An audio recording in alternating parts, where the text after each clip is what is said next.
बंधुओं नमस्कार। श्री कृष्ण चरितमानस का प्रथम कांड बंदी ग्रह कांड, जिसकी कथा आरंभ हुई है, पिछले एपिसोड से आगे क्रमशः मैं कह रहा हूँ।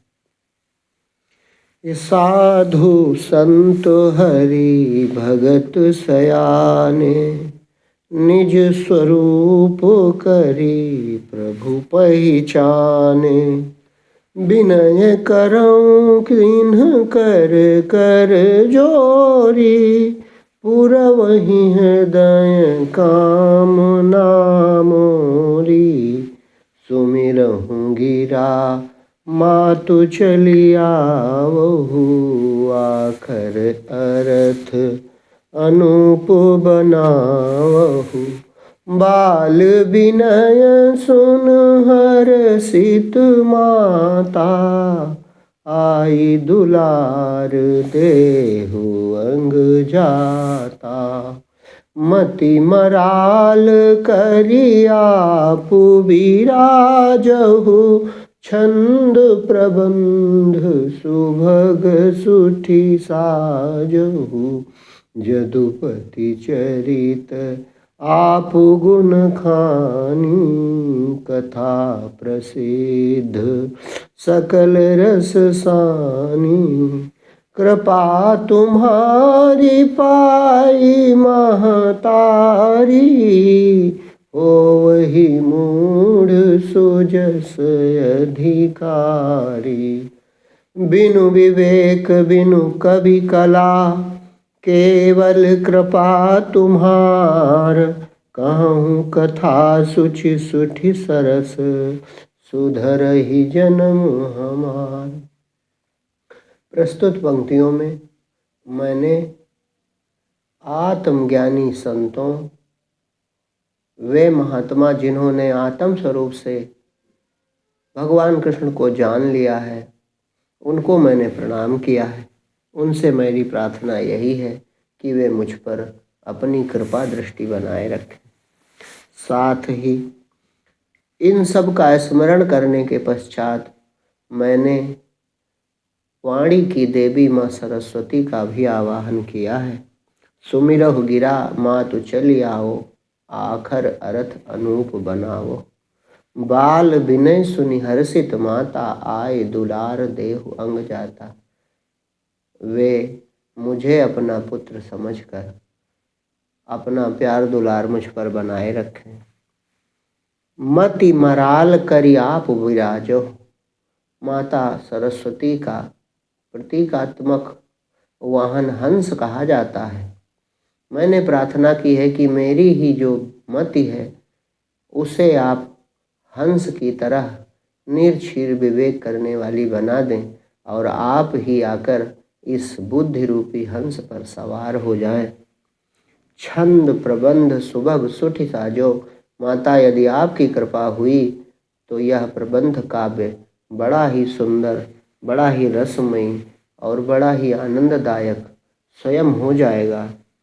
यद्यपि भगवान कृष्ण की लीला कथा रस निधि है, रसोदधि है, आनंद सिंधु है। जिस रूप में जो कोई उसे पढ़ता है आनंदित होता है। लेकिन अगर आपकी कृपा मुझे प्राप्त हो गई तो मुझ जैसा मूढ़ व्यक्ति भी सुयश का अधिकारी बनेगा। बिनु विवेक बिनु कवि कला, ना तो मेरा स्वयं में कोई विवेक है और ना मुझे कविता करने की कोई शक्ति प्राप्त है। केवल कृपा तुम्हारे, हे वाणी देवी, केवल आपकी कृपा से मैं इस महान ग्रंथ का प्रणयन कर पाऊंगा, और केवल आपकी कृपा से मुझे भी सुयश प्राप्त हो जाएगा। जैसे धूप और दीप नैवेद्य के साथ आँखों को कड़वा लगने वाला धुआं भी पूज्य हो जाता है, पवित्र स्थल पर बुरा नहीं कहा जाता, उसी तरह बिल्कुल गुणहीन, बुद्धिहीन, साधनहीन होने पर भी यदि आपकी कृपा हुई तो मुझको भी भगवान की कथा कहने का सुयश प्राप्त होगा। कि जदुपति चरित जानी भल भाई, पढ़ी हैं सुजन बंधु हरसाई। यद्यपि कबित कला निपुनाई, प्राकृत कवि सम मैं नहीं पाई। तदपि समुझे हरि चरित उदारा, मोहि विश्वास पढ़हि संसारा। जदुपति कृपाया पोयहि माही, भावु कला सब प्रगटहि आई। पाउब तासु सुजस मय कैसे, बहुधन राजु भूप सुत जैसे। जे जे कवि जदुपति गुण गाए, कहूँ कथा तिन शीस झुकाए। द्वापर जुग प्रभु मही अवतारा, कृष्ण नाम तब परेहु उदारा। तिनकर चरित कहूँ गुण धामा, ताते कृष्ण चरित यही नामा। होहि तरंगित चरित रस, ताते मानस नाम। यही कर राख्यूं अति उचित, कहूँ कृपा घन श्याम। प्रस्तुत पंक्तियों में मेरा विश्वास है कि भगवान कृष्ण का जो चरित्र है वह सब भक्तों के लिए हृदय प्रिय होता है। अस्तु कोई कला विद्या न होने पर भी मेरे ग्रंथ को भगवान कृष्ण का चरित्र समझकर मुझे विश्वास है समग्र संसार बड़े प्रेम से पढ़ेगा। यद्यपि मुझ में कविता करने का गुण एक प्रतिभावान कवि जैसा बिल्कुल भी नहीं है, किंतु गुण निधान भगवान श्री कृष्ण की जो कथा है वह इतनी श्रेष्ठ है, वह इतनी रसमयी है, और साथ ही उनकी ही कृपा से इस ग्रंथ में भी भाव और कला दोनों स्वयं आकर प्रकट होंगे, ऐसा मेरा विश्वास है। अब तक जे जे कवि जदुपति गुण गाए, कहूँ कथा तिन शीस झुकाए। अभी तक भगवान श्री कृष्ण के चरित्र का गायन संस्कृत में, हिंदी में, अन्य भाषाओं में जिन जिन संतों ने, कवियों ने किया है, मैं उन सब को प्रणाम करके अपनी रचना आरंभ करता हूँ। द्वापर युग में भगवान कृष्ण ने अवतार लेकर अनेक लीलाएं की थी। यह उन्हीं का गुणगान है, इसलिए इस ग्रंथ का नाम मैंने कृष्ण चरित रखा है। संपूर्ण ग्रंथ एक महासागर की तरह है, जिसमें हो ही तरंगित चरित रस। यहाँ पर रस से तात्पर्य जल से है। भगवान की लीलाओं का जल, भगवान की लीलाओं के रस का महासिंधु यह ग्रंथ है। इसलिए हो ही तरंगित चरित रस, ताते मानस नाम। यही कर राख्यूं अति अचित, लिखूं कृपा घन श्याम। जगत पिता परमात्मा नारायण भगवान, लीन विपुल अवतार मही, भासहि वेद पुराण। पुराणों में, श्रीमद् भागवत महापुराण में भी और अन्य ग्रंथों में भी संसार के स्वामी, सारे संसार के सर्वाधार भगवान लक्ष्मी नारायण ने अनेक अवतार अब तक ग्रहण किए।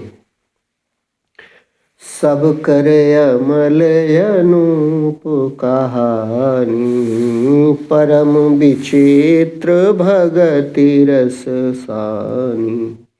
कथाय अनंत एक ते का, कहीं संत जन सहित विवेका। लीला सकल चाहि जब भाई, स्वयं बिरंची सकै नहीं गाई। नेति नेति कही श्रुति सब हारी, अमित चरित बहु भांति उचारी।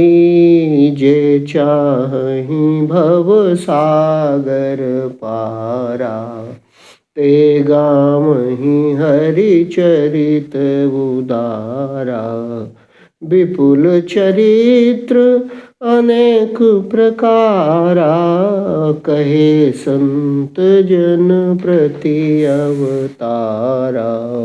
चरित रसायन सेवहि जोई, होहि निरोग रोग भव खोई। होहि निरोग रोग भव खोई। परमात्मा के अब तक अनेक अवतार हुए हैं। उन अनेक अवतारों की कथाएं बड़ी ही रसमयी, विचित्र, अनेक संतों द्वारा, कवियों द्वारा कही गई हैं। कथा अनंत एक ते एका, कहें संत जन सहित विवेका। अपने अपने विवेक के अनुसार कवियों ने, संतों ने भगवान के अवतार की अनेक कथाएं कही हैं, लेकिन कोई यह नहीं कह सकता कि मैंने भगवान की संपूर्ण कथा कह डाली, क्योंकि नेति नेति कही श्रुति सब हारी, अमित चरित बहु भांति उचारी। यद्यपि बड़े विस्तार से ग्रंथों में भगवान के चरित्र का वर्णन है, लेकिन फिर भी वेद नेति नेति कहते हैं। ना इति अर्थात इतना ही नहीं है, इतना ही नहीं है। लीला सकल चाहि जो गाई, स्वयं बिरंच सकै नहीं गाई। स्वयं ब्रह्मा जी भी यदि चाहें अपने चारों मुखों से, तो भगवान की समस्त लीलाओं का गुणानुवाद नहीं कर सकते। उनकी महिमा अनंत है, वे स्वयं अनंत हैं। अस्तु मैं यह दावा कभी नहीं कर सकता कि इस ग्रंथ में मैं संपूर्ण कथाओं का आद्योपांत निरूपण कर पाऊंगा। यद्यपि उपजीव्य ग्रंथ श्रीमद् भागवत महापुराण के आधार पर जो कुछ मुझे ज्ञात हुआ है, उस कथा को कहने का प्रयत्न अवश्य करूंगा, लेकिन वह संपूर्ण है ऐसा दावा मैं नहीं कर सकता, क्योंकि ऐसा दावा तो स्वयं माँ सरस्वती भी नहीं करती, ऐसा दावा ब्रह्मा जी भी नहीं करते, ऐसा दावा 7 शीश भगवान शेष भी नहीं करते, और ऐसा दावा वेद भी नहीं करते। अस्तु मैं कैसे कर सकता हूँ। विपुल चरित्र अनेक प्रकारा, कहे संत जन प्रति अवतारा। चरित रसावन जे सेवहि जेई, होहि निरोग रोग भव कोई। प्रत्येक अवतार की कथा प्रसिद्ध है, और भगवान की लीलाओं का जो गुणानुवाद करता है, प्रेम पूर्वक उनका पाठ करता है, उनमें छुपी भगवान की लीलाएं और साथ में उनका संदेश ग्रहण करता है, वह निरोगी हो जाता है, वह स्वस्थ हो जाता है, अर्थात उसे अपने स्वरूप की प्राप्ति हो जाती है। स्वरूप की स्थिति ही स्वस्थ होना है, और स्वरूप को भूले रहना ही भवरोग है। तो मेरा भी प्रयत्न यही रहेगा कि इस कथा के माध्यम से मेरा भी भवरोग दूर हो जाएगा और मैं स्वस्थ हो जाऊंगा। साथ ही आगे इस ग्रंथ को जो पढ़ेंगे, सुनेंगे, समझेंगे, वे भी जरूर स्वस्थ होंगे, उन्हें भी भगवत प्राप्ति होगी। इसी आशा के साथ यह चरित्र कहने का प्रयास कर रहा हूँ। यह घोर कलिकाल है जिसमें अनेक दोष हैं, कि कलयुग दोष अनेक प्रकारा, भय मनुज सब रहित विचारा, धर्म सत्य पावनता खोई, क्षमा दया यही काल न होई, सोई कुलीन जाके धन भाई, सोई सज्जन गुणवान कहाई, जुबती जुबा सुरुचि अनुसारा, करहीं विवाह न धर्म विचारा, कलि छल कपट निपुण जोई जेता, सो व्यवहार कुशल जगतेता, नारी पुरुष कर इहई बड़ाई, तजी संयम करु रति निपुनाई, जाके तन रंगे बसन, दंड कमंडल हाथ, सो सन्यासी त्याग बिनु, भले ही भोग सब साथ। आज कलिकाल में आप लोग देख रहे हैं कि किस प्रकार से धर्म में पाखंड व्याप्त हो रहा है। परम धर्म, सत्य, पवित्रता, क्षमा और दया जो धर्म के मूल तत्व माने गए, धर्म, सत्य, पवित्रता, क्षमा और दया, इनका तो इस कलिकाल में जैसे अभाव सा हो गया है। झूठ, पाखंड, दंभ, छल, दिखावा, अहंकार, इसका बढ़ावा है। सोई कुलीन जाके धन भाई, जो बड़ा धनवान हो जाए, किसी भी प्रकार से धन एकत्र किया हो, समाज उसी को बड़ा कुलीन और बड़ा श्रेष्ठ मानने लगता है। सोई कुलीन जाके धन भाई, और सोई सज्जन गुणवान कहाई। चाहे किसी भी प्रकार से, छल से, कपट से, बेईमानी से, झूठ से धन एकत्र कर लिया हो, लेकिन जो धनवान है उसकी बड़ी महिमा है। समाज उसका प्रणाम कर रहा है, समाज उसको झुक रहा है, और आप देखेंगे उसी के गुणों का गुणानुवाद ये मूर्ख जनता करती है। सज्जनता खो गई है, दुर्जनता प्रभावी है। सिर्फ धनवान होना ही आपके कुलीनता का और आपके बड़प्पन का सूचक बन गया है। यह कलिकाल में आप लोग देख रहे हैं। शासन शक्ति जासु कर होई, निज अनुरूप नियम कर सोई। एक बात और आप इस समय देख रहे होंगे कलिकाल में, जिसके हाथों में शासन है, जिसके हाथों में सत्ता है, जिसके हाथों में शक्ति है, वह अपने अनुकूल नियम बना रहा है, वह अपने अनुकूल संविधान को तोड़ मरोड़ रहा है, वह अपने अनुकूल नियम बनाकर अपना शासन कर रहा है। उसे धर्म से, सत्य से कोई देना देना नहीं है। जिसके हाथ में सत्ता पहुंच जाती है, जो उच्च पद पर आसीन हो जाता है, जिसके हाथ में शक्ति आ जाती है, वह अपने अनुरूप नियम को तोड़ मरोड़ कर बना लेता है। साथ ही जुबती जुबा सुरचि अनुसारा, करहि विवाह न धर्म विचारा। प्रेम को हमारे धर्म में परमात्मा का रूप माना गया है, किंतु प्रेम की पहचान किसी को नहीं है। वासना में होकर, वासना के प्रभाव में आकर, अपनी अपनी सुरुचि के अनुसार माता पिता का परित्याग करके लोग, युवा और युवतियां विवाह भी करते हैं और विवाह टूटते भी हैं। आजकल ऐसा समाज में देखा जा रहा है। न उनको धर्म का विचार है, न वे माता पिता का सम्मान करते हैं, और न सच्चे प्रेम की पहचान है। सिर्फ वासना में कामांध होकर वे ऐसा कर रहे हैं। कलि छल कपट निपुण जोई जोता जेता, कलि छल कपट निपुण जो जेता, सो व्यवहार कुशल जग देता। जो झूठ बोल सके, जो कपट कर सके, जो मीठी मीठी बातें बना सके, हृदय में कुछ और है बाहर कुछ और है, ऐसे लोगों को आज व्यवहार कुशल माना जाता है। जो सत्यवादी हो उसको कोई नहीं पूछता, जो ईमानदार है, जो सच्चा है, वो हाशिए पर खड़ा है, और जो छल करने में कुशल है, कपट करने में कुशल है, झूठ बोलने में बाचाल है, आजकल उसको ही व्यवहार कुशल समझा जा रहा है। ऐसा आप इस समय कलिकाल में देख रहे हैं। नारी पुरुष कर इह बड़ाई, तज संयम करो रति निपुणाई। धर्म के अनुसार संतान उत्पत्ति के लिए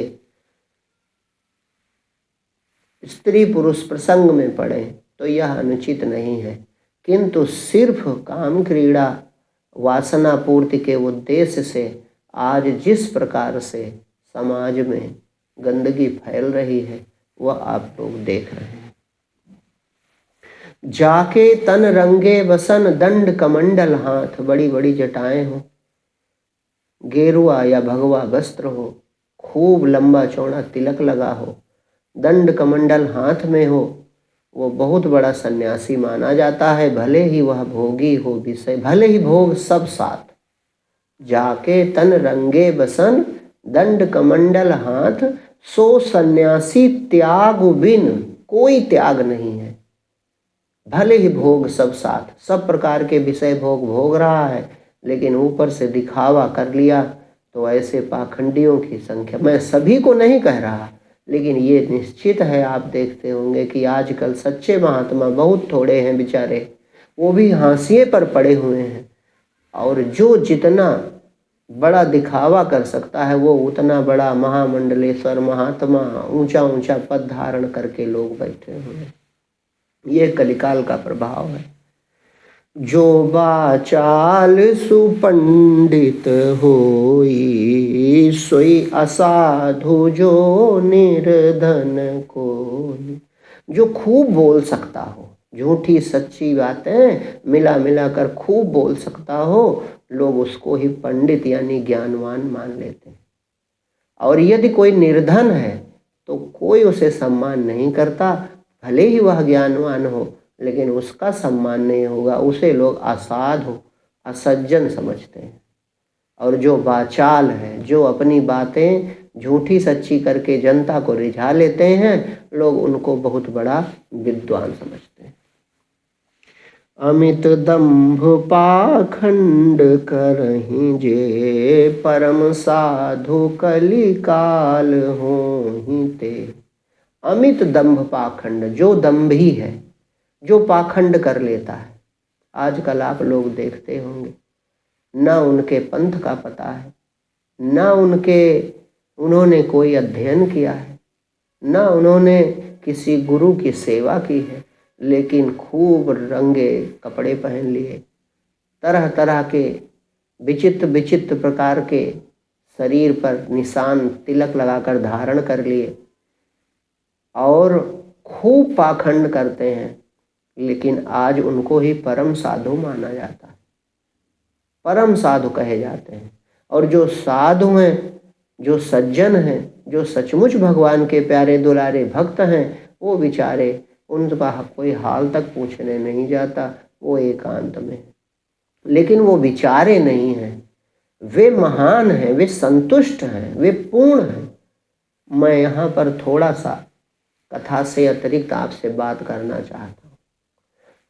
देखो, पूर्ण भक्ति की पहचान यह है कि जिसे कुछ न चाहिए, जो पाना था पा लिया, जो करना था कर लिया, जो देखना था देख लिया, जो अपनी आत्मा में रमण करता है, जो स्वयं में संतुष्ट है, वो क्यों दिखावा करेगा, वो क्यों किसी को ठगेगा, वो जनता की ओर क्यों भागेगा, वो भीड़ क्यों एकत्र करेगा, वो तो अपने आप में संतुष्ट है। तो ऐसे सज्जन संतों की पहचान छुप गई है। अमित दंभ पाखंड करेंगे, जो बहुत अधिक दंभी हैं, पाखंडी हैं, दिखावा करने वाले, रंगा चुंगा वेश बनाए हैं, तरह तरह के अंक धारण किए, उनसे पूछो ये निशान क्यों धारण किए हो, नहीं बता पाएंगे। ऐसा तिलक क्यों लगाते हो, पता नहीं। ऐसा कपड़ा क्यों पहनते हो, पता नहीं। ऐसा भेष क्यों है, पता नहीं। लेकिन वही पाखंडी पूजित होते हैं। परम साधु कलिकाल हुए थे, उनको परम साधु माना जा रहा है। और जो सच्चा साधु है, जो सज्जन है, वो अपने आप में शांत है। क्यों? जिसको धन चाहिए, वैभव चाहिए, वो जनता की ओर भागता है, जनता को रिझाने का काम करता है। जिसको भगवत प्राप्ति है, वो अपने आप में संतुष्ट है, वो अपने आप में प्रसन्न चित्त है, उसको इसकी कोई जरूरत नहीं। कि दूरी तलाउ सुतीरथ होई, सुरसरी निकट महता खोई।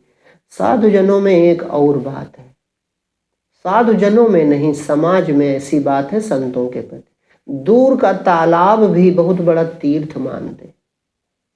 500,000 किलोमीटर दूर कोई है तो अगर वो तालाब है वहां भी पूजा करके चले आएंगे। और अपने पड़ोस में अगर गंगा जी बह रही हैं फिर भी उनको महत्व नहीं, क्योंकि सब के सब मूढ़ हैं। विवेक रहित लोगों की संख्या अधिक। न वे ज्ञान का विचार करते हैं, न वे आचरण देख पाते हैं। सत्य की पकड़ नहीं है, सत्संग का अभाव है।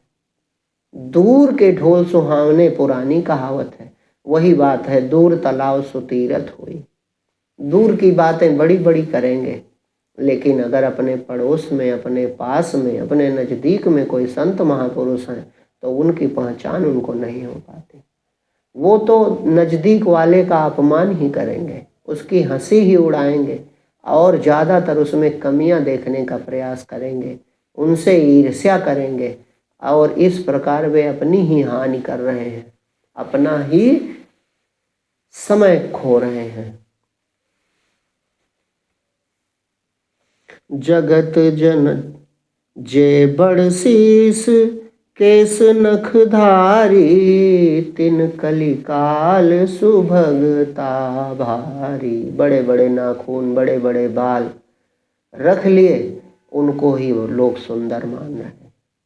यहाँ भाई बात साधुता से ही है, यानी जो बाहरी दिखावा जितना अधिक कर रहा है वो उतना बड़ा महात्मा माना जा रहा है। हृदय की महानता, हृदय की पवित्रता और हृदय की सज्जनता से जन समाज का लेना देना ही नहीं बचा है। झूठ कहा ही जो सहित ढिठाई, कलयुग हरिश्चंद्र सोई भाई। हरिश्चंद्र राजा सत्यवादी हरिश्चंद्र हुए, सत्य पालन के लिए सर्वस्व का त्याग कर दिया था। लेकिन आज कलिकाल का प्रभाव है कि झूठ कहे जो सहित ढिठाई।